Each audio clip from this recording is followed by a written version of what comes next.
Hello दोस्तों, नमस्ते, प्रणाम। मैं आपके खुद स्वागत करती हूँ अपने यूट्यूब चैनल में। आप सभी का तो फ्रेंड, आप लोग कैसे हो कमेंट बॉक्स में ज़रूर बताना। तो आप लोगों के बीच में बहुत ही सुंदर नाच गीत लेके आई हूँ। आप लोग सुनना और आनंद लीजिएगा। वीडियो को फुल वॉच करना, चैनल को ज़्यादा से ज़्यादा सपोर्ट करना। तो फ्रेंड आइए।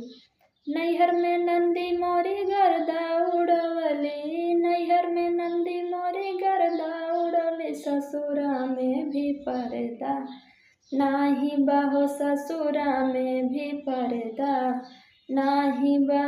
नैहर में नंदी मोरी गर्दा उड़ले, ससुरा में भी पर्दा नाही बाहो, ससुरा में भी पर्दा नाही बा।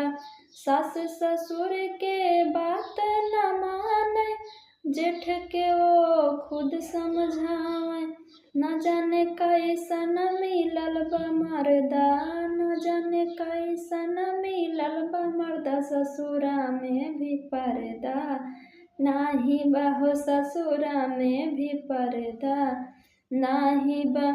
8 बजे तक सोई के उठे, नाम ले के ओ गोहरावे, देवरा से काहे तानी रगड़ा हो जरदा, देवरा से काहे तानी रगड़ा हो जरदा, ससुरा में भी पर्दा नाही बाहो, ससुरा में भी पर्दा नाही बा।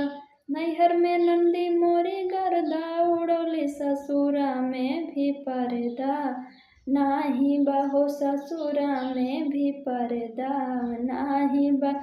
कई के मेकअप घूमे बजरिया, सिर पे पल्लू नाही बा, हाथ बांधे फिर भी खड़ल बा मर्दा, हाथ बांधे फिर भी खड़ल बा मर्दा, ससुरा में भी पर्दा नाही बाहो, ससुरा में भी पर्दा नाही बा। नैहर में नंदी मोरी गर्दा उड़ले, ससुरा में भी पर्दा नाही बाहो, ससुरा में भी पर्दा नाही बा। तो फ्रेंड, मैं प्यारा सा गीत आप लोग कैसा लगा कमेंट बॉक्स में जरूर बताना। बाय बाय दोस्तों।